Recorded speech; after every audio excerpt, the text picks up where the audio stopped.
مجرمن گفتم علاج زندگی گفتم علاج زندگی گفتہ کے دیدار منا گفتم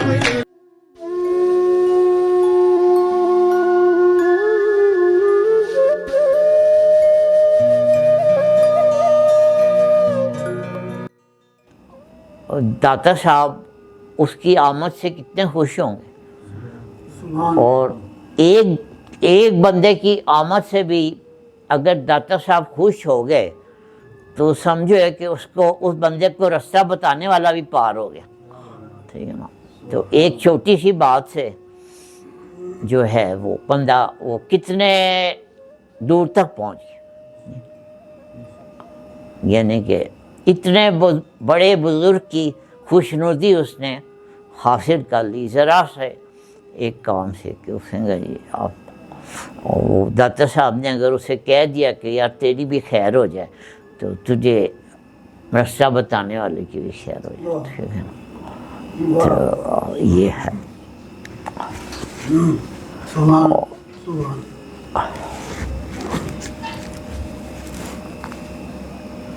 اسی طرح یہاں پہ وکیل صاحب بیٹھے ہیں، تو قتل کا جو مقدمہ ہوتا ہے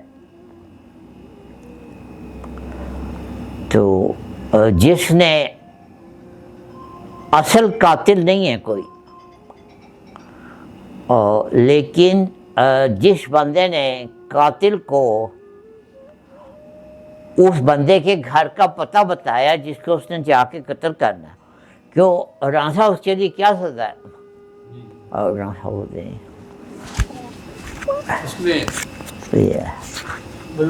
وہ سر وہ معاون کی حیثیت سے گردانا جائے گا، جی جی کہ سہولت کار معاون کا اس میں اس کا پورا کردار ہے، تو اس میں قانون میں سزا ہے سر، کیا سزا ہے اس کے لیے؟ اس میں سزا یہ ہے کہ اس کا وہ جو ڈیتھ سینٹینس ہے جی یا لائف ہے وہ اس سے تھوڑی سی ہٹ کے 14 سال ہو سکتی ہے، 10 سال ہو سکتی ہے، جی یہ والی بات۔ تو راستہ بتانے والے کے قاتل کو راستہ بتانے والے کو بھی 10 یا 14 سال کی قید کی سزا ہو سکتی ہے، ٹھیک ہے نا۔ تو یہ ہے، تو آپس کی بات ہے، اگر قاتل کا جو وکیل ہے نا اس کو بھی اگر سزا ہونی شروع ہو جائے نا تو قتل ہونے ختم ہو جائے تو جی، تو قاتل کا وکیل اگر پروف ہو جائے یہ قاتل ہے اور اس کے وکیل کو بھی ساتھ ہی پھانسی دے دی جائے تو میرا خیال ہے پھر سارے ملک میں کوئی قتل نہیں ہوگا۔ تو آپ جناب یہ تو بات ہو گئی جی بیج کی اور درخت کی، ٹھیک ہے نا۔ تو اب اور کوئی بات ہے؟ انہوں نے فرمایا کہ بیج سے بیج نکلتا ہے اور بیج سے ہزاروں لاکھوں بیج نکلتے ہیں، آواز سب لوگوں کو سنائی دے ایسے اتنی بلند آواز۔ انہوں نے فرما رہے ہیں کہ وہ ایک بیج سے ہزاروں لاکھوں بیج نکلتے ہیں، جی جی، اور پھر ہزاروں لاکھوں میں سے لاکھوں کے آگے لاکھ بیج نکلتے ہیں۔ جی جی، اس چیز کی ذرا تھوڑی سی وضاحت کیجیے گا۔ اور نہیں یہ تو بڑی سادہ سی بات ہے کہ ایک جو درخت ہے، فرض کریں آم کا ہی درخت ہے جی، تو ایک آم کا اچھا درخت ہے تو اس پہ صرف ایک سیزن میں ہزاروں نہیں تو سینکڑوں آم تو لگتے ہیں جی، اور ہر آم جو ہوتا ہے قدرت دیکھیں ہر آم کے اندر ہمیں تو تعلق جو ہے نا آم کھانے سے ہوتا ہے، گٹھلی سے نہیں ہوتا، لیکن قدرت نے ہر آم میں ایک گٹھلی رکھی ہوتی ہے، لازمی رکھی ہوتی ہے، اور وہ گٹھلی جو ہوتی ہے آم کا بیج ہوتی ہے۔ آپ اندازہ لگائیں کہ ایک آم کے درخت سے جو صرف ایک سیزن میں جتنے آم پیدا ہو رہے ہیں، صرف ان آموں کی گٹھلیاں اگر لگا دی جائیں تو کتنے آم کے درخت پیدا ہو جائیں؟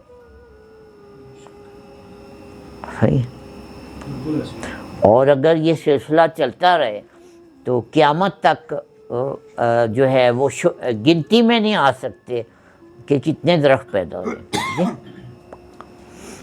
تو ہر گٹھلی کے اندر پورا ایک درخت موجود ہے, اور اس درخت کے اندر ہزاروں آم موجود ہیں. تو یہ ایک قدرت کا عجیب و غریب نظام ہے کہ ایک چھوٹا سا بیج اگر کوئی بو دے نیکی کا تو وہ پتہ نہیں چلتے چلتے وہ آگے جا کے وہ کتنی بڑی نیکی بن جائے. ٹھیک ہے جی. اور کوئی صاحب جو پہلی دفعہ ہیں جی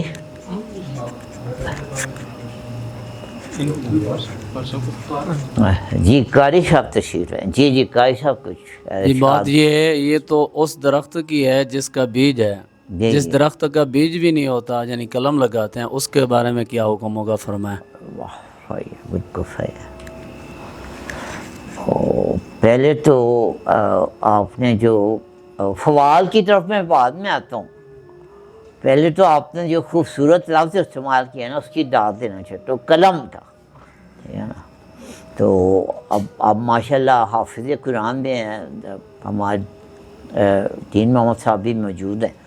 تو اللہ نے قرآن پاک میں قلم کا لفظ استعمال کیا, اور علم جو ہے وہ قلم کے ذریعے ہی کھایا گیا. ٹھیک ہے نا. تو جب ہم کہتے ہیں قلم یہ قلمی عام ہے, تو کسی کتاب میں لکھتے ہیں یہ قلمی عام ہے جی. تو اگر کسی کتاب میں لکھا گیا کہ یہ قلمی نام ہے تو قرآن کا ایک حرف پہ کتنے ثواب ہیں جی مولانا؟ ایک حرف پہ کتنی نیکیاں؟ 10 نیکیاں. تو قلم میں کتنے حرف ہیں جی؟ تو کتنی نیکیاں؟ 30 نیکیاں. ایک دفعہ کسی نے قلم لکھ دیا, اگر چاہے وہ عام کے لیے لکھ دیا, قلم کا لفظ لکھ دیا, تو 30 نیکیاں تو اسے مل گئی.